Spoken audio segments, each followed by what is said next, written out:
বিসমিল্লাহির রহমানির রহিম। প্রিয় শিক্ষার্থী, আশা করি সবাই সুস্থ আছো। আজকে ক্লাস আমি শুরু করতে যাচ্ছি। আমি মুজিবুল আলম, প্রভাষক পদার্থবিজ্ঞান, চট্টগ্রাম প্রকৌশল বিশ্ববিদ্যালয় স্কুল ও কলেজ। আজকে আমরা যে টপিক্সটা নিয়ে আলোচনা শুরু করতে যাচ্ছি সেটার নাম হচ্ছে আধান ঘনত্ব বা আধানের তলমাত্রিক ঘনত্ব। তাহলে আধান ঘনত্ব বা আধানের তলমাত্রিক ঘনত্ব জিনিসটা কি সেটা জানতে গেলে কিছু কথা আমাদের আগে মনোযোগ সহকারে শুনতে হবে। সেটা হচ্ছে কোনো একটি পরিবাহীকে যখন আহিত করা হয় বা চার্জিত করা হয়, তাহলে আহিত পরিবাহীর আধান সবসময় পরিবাহীর পৃষ্ঠে অবস্থান করবে। আবার খেয়াল করি, আহিত পরিবাহীর বা চার্জিত পরিবাহীর আধান সবসময় কোথায় অবস্থান করবে? পরিবাহীর পৃষ্ঠে অবস্থান করবে। এই যে পরিবাহীর পৃষ্ঠে যে আধানগুলো আছে, পরিবাহীর পৃষ্ঠে সর্বত্র যে আধানের পরিমাণ যে একই থাকতে হবে এরকম কোনো কথা নাই। পরিবাহীর পৃষ্ঠের কোনো অংশে আধান বেশিও থাকতে পারে, আবার কোনো অংশে আধান কমও থাকতে পারে, আবার সর্বত্র সমানও থাকতে পারে। অর্থাৎ সবসময় যে সর্বত্র আধানের পরিমাণ সমান থাকতে হবে, পৃষ্ঠের সব জায়গায় যে আধানের পরিমাণ সমান থাকতে হবে এরকম কোনো কথা নাই। সমান থাকতেও পারে, আবার সমান নাও থাকতে পারে। সমান না থাকলে কোথাও বেশি হতে পারে, কোথাও কম হতে পারে। যে রাশির সাহায্যে আমরা পরিবাহীর পৃষ্ঠের বিভিন্ন অংশের আধান সম্পর্কে স্পষ্ট ধারণা লাভ করতে পারবো, সেই রাশিটার নাম হচ্ছে আধান ঘনত্ব বা আধানের তলমাত্রিক ঘনত্ব। আবার খেয়াল করি, যে রাশিটির সাহায্যে আমরা পরিবাহীর পৃষ্ঠের বিভিন্ন অংশের আধানের পরিমাণ সম্পর্কে ধারণা পেতে পারি, সেই রাশিটার নাম হচ্ছে আধান ঘনত্ব বা আধানের তলমাত্রিক ঘনত্ব। তাহলে আধান ঘনত্ব বা আধানের তলমাত্রিক ঘনত্বের সংজ্ঞাটা আমরা আগে শুনে নিই। পরিবাহীর পৃষ্ঠের কোনো বিন্দুর চারিদিকে প্রতি একক ক্ষেত্রফলের উপরস্থ প্রতি একক ক্ষেত্রফলের উপরস্থ আধানের পরিমাণকে আমরা কি বলি? আধান ঘনত্ব বা আধানের তলমাত্রিক ঘনত্ব বলে থাকি। আবার শুনে নিই, পরিবাহীর পৃষ্ঠের কোনো বিন্দুর চারিদিকে প্রতি একক ক্ষেত্রফলের উপরস্থ আধানের পরিমাণকে আমরা ওই বিন্দুর আধান ঘনত্ব বা আধানের তলমাত্রিক ঘনত্ব বলে থাকি। সংজ্ঞাটা আবার একটু করে শুনে নিই আমরা। পরিবাহীর পৃষ্ঠের কোনো বিন্দুর চারিদিকে প্রতি একক ক্ষেত্রফলের উপরস্থ আধানের পরিমাণকে ওই বিন্দুর আধান ঘনত্ব বা আধানের তলমাত্রিক ঘনত্ব আমরা বলে থাকি। মনে করলাম পরিবাহীর পৃষ্ঠের কোনো বিন্দুর চারিদিকে এক ক্ষেত্রফলের মধ্যে কিউ পরিমাণ আধান আছে। আবার খেয়াল করি, পরিবাহীর পৃষ্ঠের কোনো বিন্দুর চারিদিকে এক ক্ষেত্রফলের মধ্যে মনে করলাম কিউ পরিমাণ আধান আছে। তাহলে একক ক্ষেত্রফলে কি পরিমাণ আধান থাকবে? কিউ ডিভাইডেড বাই এ। একক ক্ষেত্রফলের মধ্যে যে আধান থাকবে, যে পরিমাণ আধান থাকবে, তাকে আমরা কি বলি? আধানের তলমাত্রিক ঘনত্ব বা আধান ঘনত্ব বলে থাকি। সুতরাং আধান ঘনত্বকে যদি আমরা সিগমা দিয়ে যদি প্রকাশ করি, সুতরাং সিগমা ইকুয়াল টু কত লিখতে পারি আমরা? কিউ ডিভাইডেড বাই এ। তাহলে আমরা আধানের তলমাত্রিক ঘনত্ব বা আধান ঘনত্বের সংজ্ঞাটা আমরা বুঝে নিলাম। আধান ঘনত্বের একক কি হবে সেটা আমরা এই রাশিটা থেকে পেয়ে যাচ্ছি। আমরা জানি আধানের একক কি জানি আমরা? কুলম্ব। আর ক্ষেত্রফলের একক কি জানি আমরা? Metre square. সুতরাং আধান ঘনত্বের বা আধানের তলমাত্রিক ঘনত্বের একক হচ্ছে কুলম্ব পার মিটার স্কয়ার। আশা করি আমরা এককটাও বুঝে ফেললাম। এবার যাচ্ছি আমরা আধান ঘনত্ব বা আধানের তলমাত্রিক ঘনত্ব নিয়ে একটি অনুধাবনের প্রশ্ন আসতে পারে, সেটা একটু করে জেনে নিই।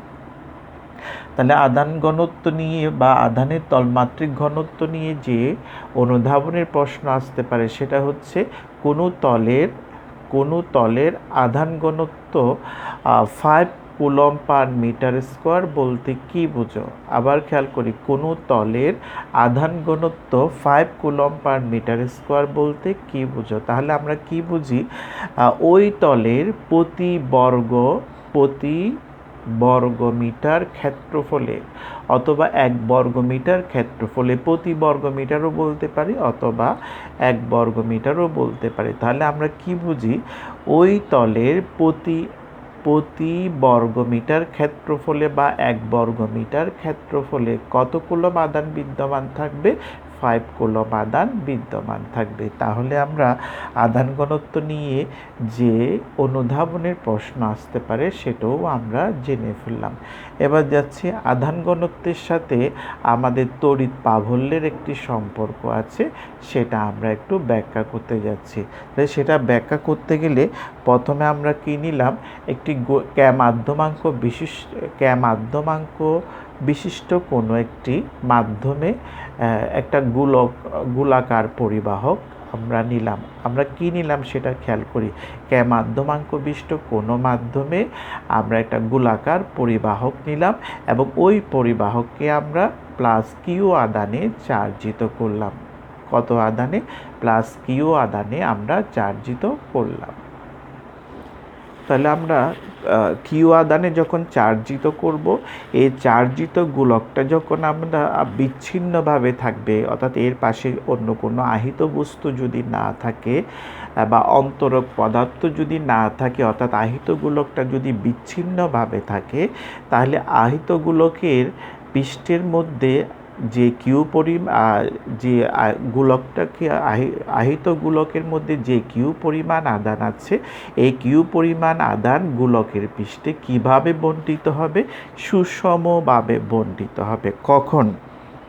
যদি আহিত গোলকটা যদি বিচ্ছিন্নভাবে থাকে, এর পাশে যদি অন্য কোনো চার্জিত পরিবাহক যদি না থাকে, অন্তরক পদার্থ যদি না থাকে, তাহলে আহিত গোলাকার পরিবাহকের আধানগুলো গোলাকার পরিবাহকের পৃষ্ঠে কি হবে? সুষমভাবে বণ্টিত হবে। সুষমভাবে বণ্টিত থাকলে, অর্থাৎ আহিত গোলকের পৃষ্ঠে আধানগুলো যখন সুষমভাবে বণ্টিত থাকবে, তখন আমরা সুষমভাবে বণ্টিত আহিত গোলকের আধানকে আমরা গোলকের কেন্দ্রে অবস্থিত বিন্দু আধান হিসাবে ধরে নিতে পারি। কথাটা আবার শুনে নি ক্লিয়ার করে। সুষমভাবে বণ্টিত আহিত গোলকের আধানকে গোলকের কেন্দ্রে অবস্থিত আমরা বিন্দু আধান হিসাবে ধরে নিতে পারি। তাহলে আহিত গোলকের পৃষ্ঠে যে কিউ পরিমাণ আধান আছে, সেগুলো যদি সুষমভাবে যদি বণ্টিত থাকে, তাহলে ওই আধানগুলোকে আমরা কি হিসাবে ধরে নিতে পারবো? গোলাকার পরিবাহকের কেন্দ্রে অবস্থিত বিন্দু আধান হিসাবে ধরে নিতে পারবো। যদি আমাদের আহিত গোলকের কেন্দ্রে যদি বিন্দু আধান থাকে, তাহলে বিন্দু আধান থেকে গোলাকার পরিবাহকের পৃষ্ঠ পর্যন্ত দূরত্বটা কার সমান হবে? গোলাকার পরিবাহকের ব্যাসার্ধের সমান হবে। আবার খেয়াল করি, গোলাকার পরিবাহকের পৃষ্ঠের আধানকে যদি আমরা গোলাকার পরিবাহকের কেন্দ্রে অবস্থিত বিন্দু আধান হিসাবে যদি আমরা ধরে নিই, তাহলে বিন্দু আধান থেকে গোলাকার পরিবাহকের পৃষ্ঠের প্রত্যেকটা বিন্দুর দূরত্ব কার সমান হবে? গোলাকার পরিবাহকের ব্যাসার্ধের সমান হবে। যদি দূরত্বটা যদি ব্যাসার্ধের সমান হয়, তাহলে গোলাকার পরিবাহকের পৃষ্ঠের প্রত্যেকটা বিন্দুর তড়িৎ প্রাবল্য তাহলে আমরা কত লিখতে পারবো? 1/4 পাই এপসাইলন নট কে কিউ ডিভাইডেড বাই কত লিখতে পারি আমরা? আর স্কয়ার লিখতে পারি। অর্থাৎ গোলাকার পরিবাহকের পৃষ্ঠের কোনো বিন্দুর তড়িৎ প্রাবল্য আমরা কত লিখতে পারবো? 1/4 পাই এপসাইলন নট কে q divided by r square. এই কিউটা কি তাইলে আমরা বড় হাতের কিউ দিয়েও লিখতে পারি, অর্থাৎ ছোট হাতের কিউ দিয়েও লিখতে পারি। প্লাস কিউ আধানে যদি চার্জিত থাকে, যেহেতু বইতে প্লাস কিউ দিয়েছে বড় হাতের, সেজন্য আমরা এটা বড় হাতের কিউ দিয়ে প্রকাশ করলাম। আশা করি আমরা এই জায়গাটা বুঝতে পেরেছি। এবার গোলাকার পরিবাহকের পৃষ্ঠের ক্ষেত্রফল যদি হয়, গোলাকার পরিবাহকের পৃষ্ঠের ক্ষেত্রফল যদি হয়, তাহলে তলমাত্রিক ঘনত্ব আধানের তলমাত্রিক ঘনত্ব বা আধান ঘনত্বের সংজ্ঞা থেকে আমরা লিখতে পারি sigma equal to q divided by আধান ঘনত্বের সংজ্ঞা থেকে আমরা এটা লিখতে পারি। যেহেতু আমাদের গোলাকার পরিবাহীর ব্যাসার্ধ কত আমাদের আর, সুতরাং আমরা ক্ষেত্রফল সমান কি লিখতে পারি, 4πr² আমরা লিখতে পারি। আশা করি আমরা এই জায়গাটা বুঝতে পেরেছি। যেহেতু আমাদের গোলাকার পরিবাহীর ব্যাসার্ধ কত আমাদের স্মল আর, সুতরাং আমরা আধানের তলমাত্রিক ঘনত্ব সিগমা ইকুয়াল টু কত লিখতে পারি, আমরা কিউ ডিভাইড বাই 4πr² আমরা লিখতে পারি। এবার আমরা এই যে আমরা তড়িৎ প্রাবল্য যে রাশিটা আমরা উপরে লিখলাম, এটাকে একটু সাজিয়ে যদি লিখি তাহলে আমরা এইভাবে লিখতে পারি কিনা একটু করে খেয়াল করব। আমরা কিউ ডিভাইডেড বাই 4πr², এটাকে যদি আমরা আলাদা করে লিখি তাহলে 1/ε0k এভাবে লেখা যায়। আশা করি আমরা এটাকে কি করেছি, সেপারেট করে লিখেছি, এটা আমরা বুঝতে পেরেছি আশা করি। তাহলে এই জায়গাটা কিসের মতো মনে হচ্ছে, আমাদের আধান ঘনত্বের মতো মনে হচ্ছে। সুতরাং আমরা এই জায়গাটার পরিবর্তে কি লিখতে পারি, আমরা সিগমা লিখতে পারি। বা দিয়ে যদি লিখি তাহলে ইকুয়াল টু কত লিখতে পারি, সিগমা ইন্টু 1/ε0k আমরা লিখতে পারি।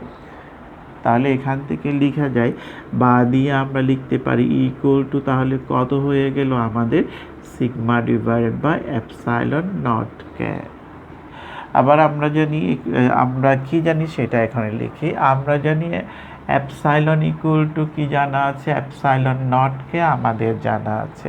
তাহলে এপসাইলন ইকুয়াল টু যদি ε0k যদি হয় তাহলে আমাদের এই ইকুয়েশনটা কি হয়ে যাচ্ছে একটু দেখে নিই।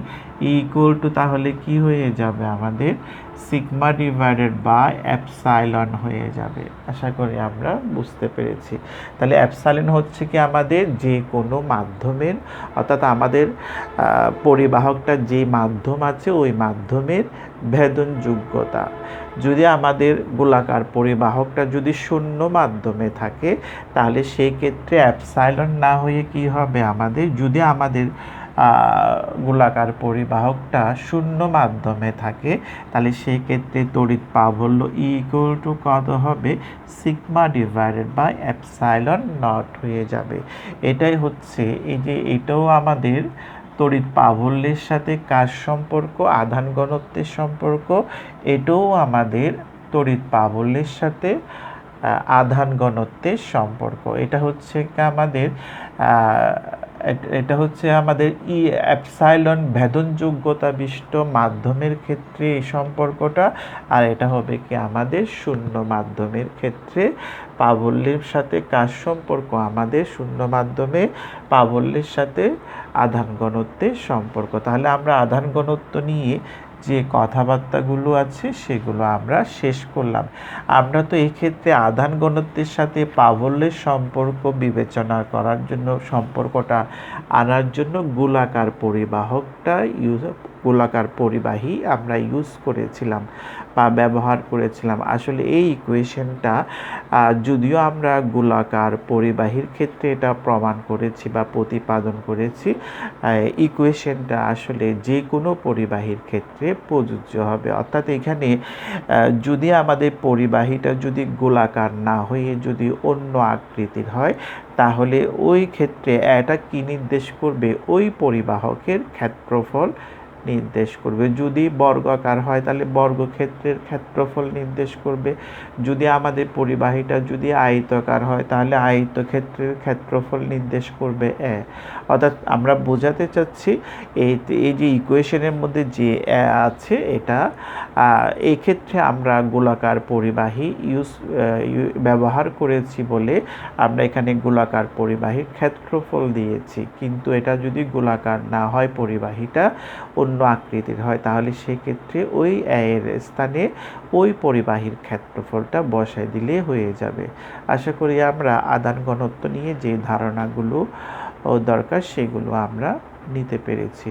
এবার যাচ্ছি আমরা বলরেখা নিয়ে আমরা এখন আলোচনা করব। তাহলে বলরেখা কি সেটা আমরা এখন একটু জানার চেষ্টা করি। বলরেখা হচ্ছে, মনে করলাম এটা হচ্ছে কি আমাদের একটা চার্জিত বস্তু, আর এই পৃষ্ঠটা হচ্ছে কি আমাদের চার্জিত বস্তুর তড়িৎ ক্ষেত্র। আবার শুনে নি, মনে করলাম এ হচ্ছে কি আমাদের ধনাত্মক চার্জিত একটি বস্তু বা আহিত বস্তু, আর আমাদের বোর্ডটা হচ্ছে এই চার্জিত বস্তুর তড়িৎ ক্ষেত্র। এই চার্জিত বস্তুর তড়িৎ ক্ষেত্রের মধ্যে যখন আমি একটি ধনাত্মক আধান স্থাপন করব, তাহলে এই এই ধনাত্মক আধান যখন স্থাপন করব, তাহলে আমাদের এই চার্জিত বস্তুর তড়িৎ ক্ষেত্রের মধ্যে ধনাত্মক আধান স্থাপন করার সাথে সাথে সেটি একটি কী অনুভব করবে? বল অনুভব করবে। কিসের কারণে? চার্জিত বস্তুর কারণে।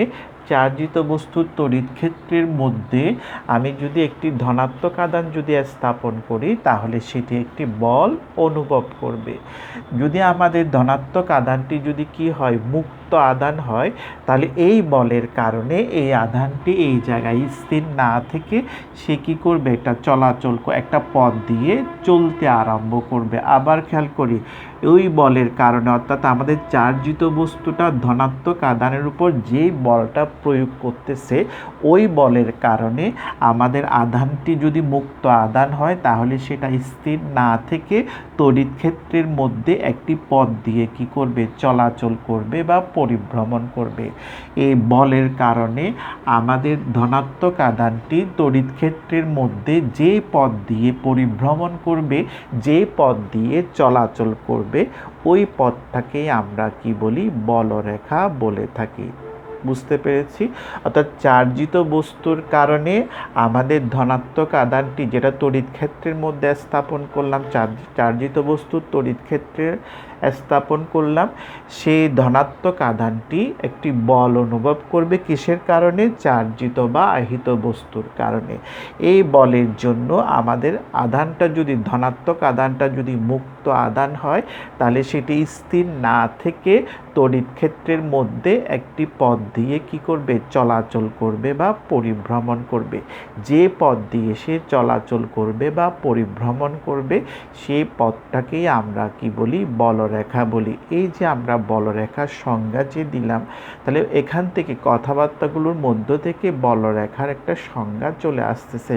তাহলে বলরেখার সংজ্ঞা হচ্ছে, তড়িৎ ক্ষেত্রের মধ্যে একটি মুক্ত ধনাত্মক আধান স্থাপন করলে, আবার খেয়াল করি, তড়িৎ ক্ষেত্রের মধ্যে মুক্ত ধনাত্মক আধান স্থাপন করলে সেটি তড়িৎ ক্ষেত্রের মধ্যে যেই পথ দিয়ে পরিভ্রমণ করবে, সেই পথটাকে আমরা কি বলি? বলরেখা বলে থাকি। আবার শুনে নিই, তড়িৎ ক্ষেত্রের মধ্যে একটি মুক্ত ধনাত্মক আধান স্থাপন করলে, একটিও বলতে পারি বা এমনিও বলতে পারি, অর্থাৎ তড়িৎ ক্ষেত্রের মধ্যে মুক্ত ধনাত্মক আধান স্থাপন করলে এটি যেই পথ দিয়ে পরিভ্রমণ করবে, এটি যেই পথ দিয়ে চলাচল করবে, সেই পথটাকেই আমরা কি বলি? বলরেখা বলে থাকি। এই যে বলরেখার সংজ্ঞা আমরা দিলাম, বাস্তবে কিন্তু বলরেখার কোনো অস্তিত্ব পাওয়া যায় না, এগুলো সবগুলো কিন্তু কাল্পনিক। আবার খেয়াল করে, এই যে বলরেখা সম্পর্কে আমি যে কথাবার্তাগুলো বললাম, বলরেখাগুলো আসলে কি হয় না? বাস্তবে দেখা যায় না, এগুলো সবগুলো কি? কাল্পনিক। এই বলরেখা থেকে আমরা কি করতে পারি? তড়িৎ ক্ষেত্র প্রাবল্য সম্পর্কে ধারণা পেতে পারি। আবার খেয়াল করি, খুব ইম্পর্টেন্ট কথাটা এবং বুঝে নেওয়ার ব্যাপার স্যাপার আছে, সেই জন্য আমরা কথাটা আবার খেয়াল করি। আমরা বলরেখার সাহায্যে তড়িৎ ক্ষেত্র প্রাবল্যের ধারণা পেতে পারি। তড়িৎ ক্ষেত্র প্রাবল্য একটি কী রাশি জানা আছে আশা করি?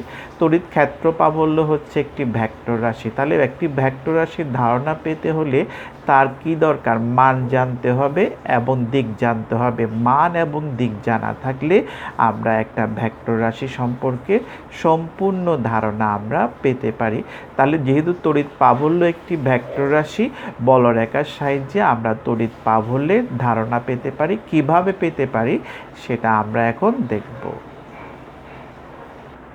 তাহলে আমরা কিভাবে ধারণা পাচ্ছি সেটা বোঝানোর জন্য আমি এখানে ধনাত্মক চার্জিত একটি পরিবাহী নিলাম, যেটাকে এ দ্বারা চিহ্নিত করলাম। এখানে ঋণাত্মক চার্জিত একটা পরিবাহী নিলাম, যেটা ঋণাত্মক চার্জে চার্জিত। তাহলে এখানে যদি আমি একটা ধনাত্মক এখানে যদি আমরা ধনাত্মক আধান যদি স্থাপন করি, তাহলে এই ধনাত্মক আধানটা কোত্থেকে কোন দিকে যাবে, যেহেতু এটা পরিবাহীটা হচ্ছে কি আমাদের ধনাত্মক চার্জে চার্জিত, সেই জন্য এই ধনাত্মক আধানকে সে কী করবে, বিকর্ষণ করবে। বিকর্ষণ করার কারণে আমাদের এই ধনাত্মক আধান কী করবে, পরিবাহী থেকে কোন দিকে যাবে, আমাদের বিপরিবাহীর দিকে ধাবিত হবে। অর্থাৎ ধনাত্মক আধানটা এখানে স্থাপন করলে সেটা পরিবাহী থেকে বিপরিবাহীর দিকে এই পথ দিয়ে চলাচল করবে। তাহলে এই যে পথ যেটা আমি আঁকলাম, এটা হচ্ছে কি আমাদের বলরেখা। যদি আমি ধনাত্মক আধানটা এখানে স্থাপন না করে, ধনাত্মক আধানটা এখানে স্থাপন না করে যদি এখানে স্থাপন করি, তাহলে সেটা পরিবাহী থেকে বিপরিবাহীর দিকে এই পথ দিয়ে চলাচল করবে। তাহলে এটাও হচ্ছে কি একটা বলরেখা।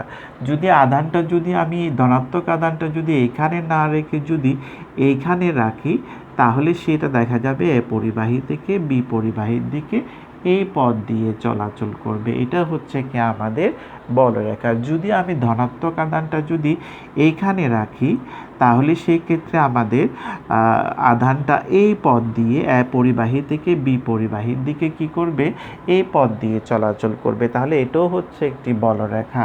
যদি আধানটা যদি এইখানে রাখি, তাহলে এই পথ দিয়ে কি করবে, সেটা যাবে। এটাও হচ্ছে কি আমাদের বলরেখা। এখানে রাখলে তাহলে একইভাবে এই পথ দিয়ে কি করবে, চলাচল করবে। এটা হচ্ছে কি আমাদের বলরেখা। এবার যাচ্ছি আমরা এই বলরেখা থেকে তড়িৎ প্রাবল্য সম্পর্কে কিভাবে ধারণা পেতে পারি। এই যে বলরেখা আমি যে অঙ্কন করলাম, এই বলরেখার উপরস্থ আমি মনে করলাম এই বিন্দুতে, মনে করলাম পি বিন্দুতে আমি তড়িৎ প্রাবল্য কত সেটা আমি জানতে চাচ্ছি। তাহলে তড়িৎ প্রাবল্য জানতে গেলে তার কি দরকার হবে, দিকের দরকার হবে। আগে দিকটা আমরা জেনে নিই। তাহলে যেই বিন্দুতে আমরা তড়িৎ প্রাবল্য সম্পর্কে ধারণা নিতে যাচ্ছি, সেই বিন্দুতে একটা কি অঙ্কন করব, আমরা বলরেখার সাথে একটা স্পর্শক অঙ্কন করব। তাহলে ওই স্পর্শকটা কি নির্দেশ করবে, ওই বিন্দুতে তড়িৎ প্রাবল্যের দিক নির্দেশ করবে।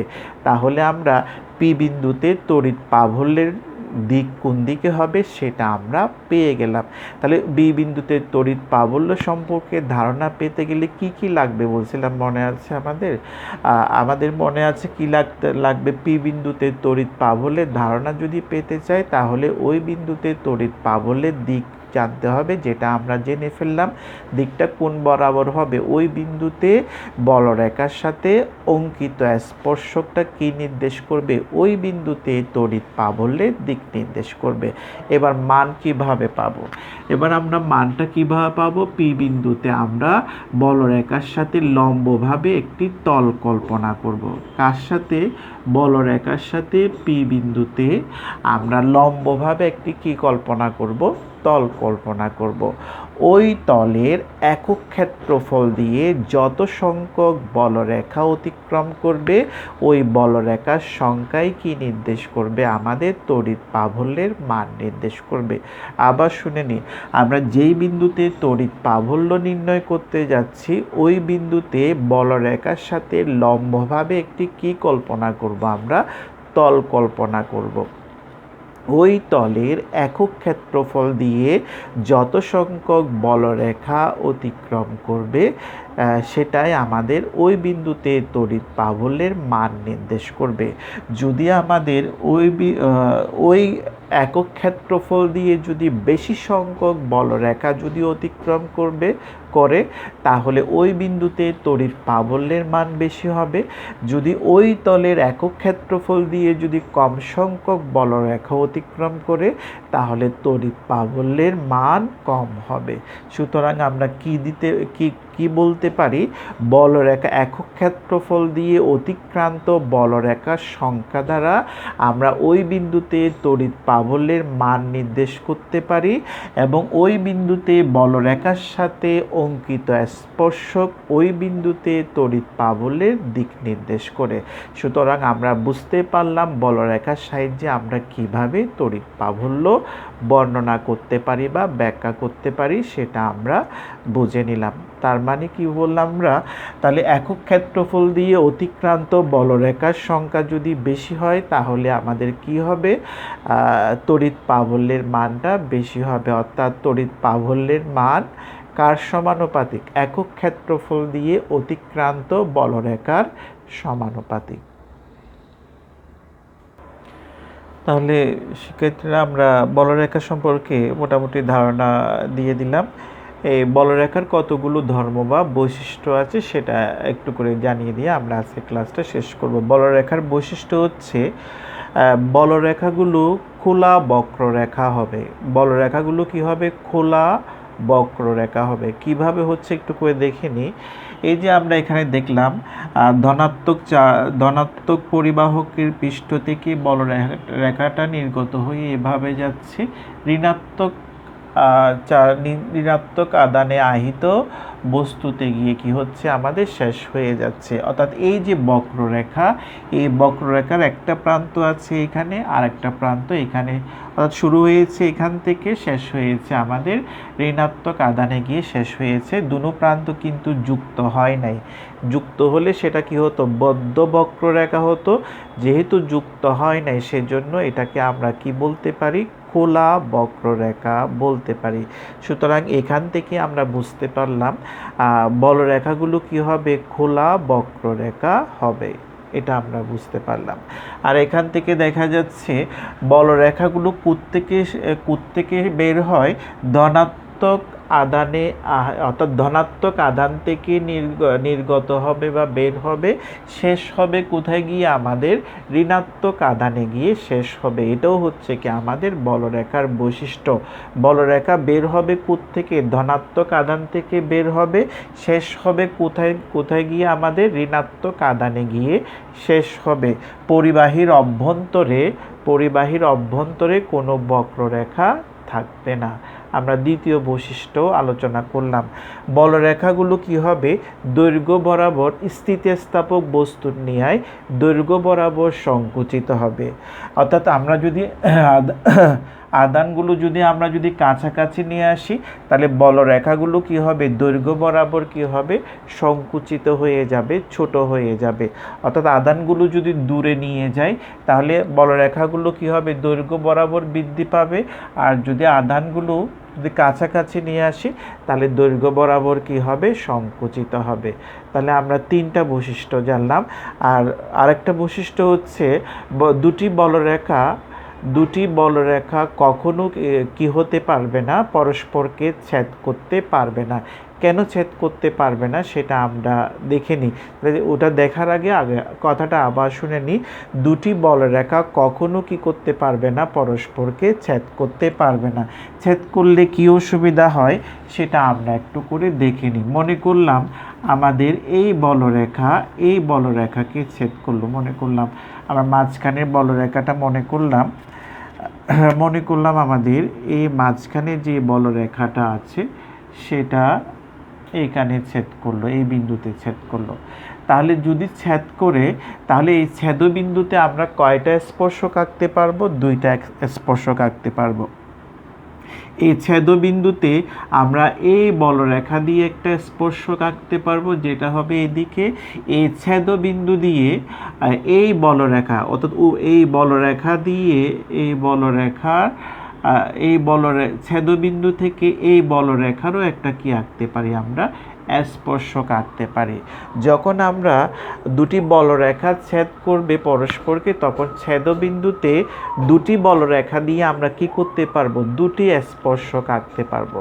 তাহলে স্পর্শক দুইটা কি নির্দেশ করে, আমাদের তড়িৎ প্রাবল্যের দিক নির্দেশ করবে। তাহলে আমরা যদি দুটি বলরেখা পরস্পর যদি ছেদ করে তাহলে ছেদবিন্দুতে আমরা তড়িৎ প্রাবল্যের দিক কয়টা পেয়ে যাচ্ছি, দুটি পেয়ে যাচ্ছি। তাহলে একই বিন্দুতে তড়িৎ প্রাবল্যের দিক কখনো দুটি হতে পারে না।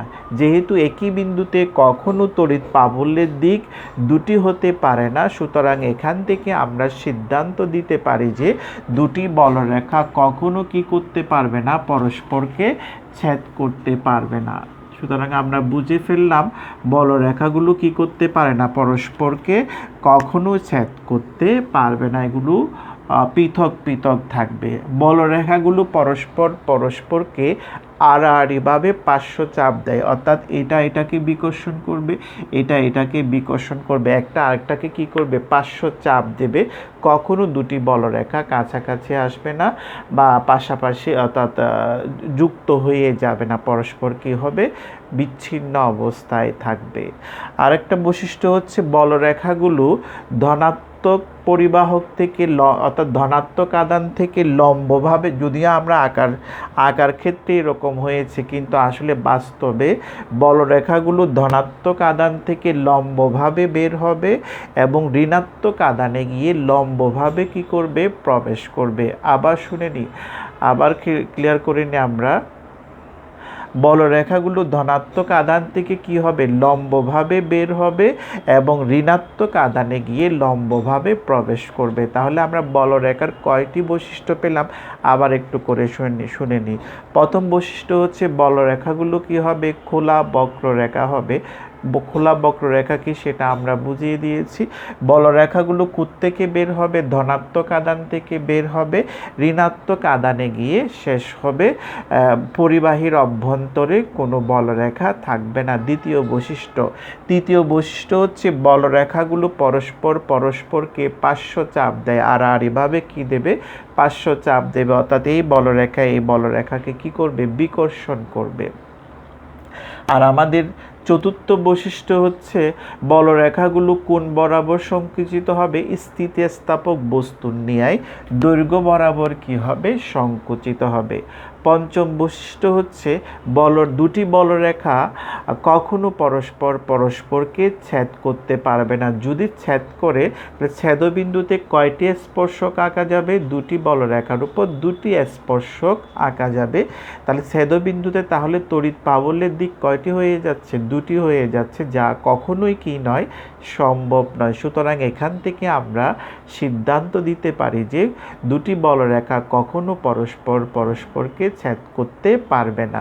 সর্বশেষ বৈশিষ্ট্য হচ্ছে বলরেখাগুলো ধনাত্মক আদান থেকে লম্বভাবে বের হবে, ঋণাত্মক আদানে গিয়ে লম্বভাবে প্রবেশ করবে। যদিও বইতে বা আমরা বোর্ডে যেটা এঁকেছি সেটার ক্ষেত্রে যদিও লম্বটা প্রকাশ পাচ্ছে না, কিন্তু আসলে ঘটনাটা হচ্ছে লম্বভাবে এটা আঁকার জন্য আমাদের এরকম হয়েছে, কিন্তু আসলে বলরেখাগুলো কীভাবে বের হয়, ধনাত্মক আদান থেকে লম্বভাবে বের হয়, ঋণাত্মক আদানে গিয়ে লম্বভাবে প্রবেশ করে। তাহলে আমরা বলরেখাগুলোর বৈশিষ্ট্য আমরা জেনে ফেললাম। আমরা নেক্সট ক্লাসে বলরেখার কতগুলো মানচিত্র আছে ওগুলো আমরা দেখাবো। আজকে ক্লাসটা আমরা এখানেই শেষ করলাম। সবাই ভালো থেকো, সুস্থ থেকো। ধন্যবাদ সবাইকে।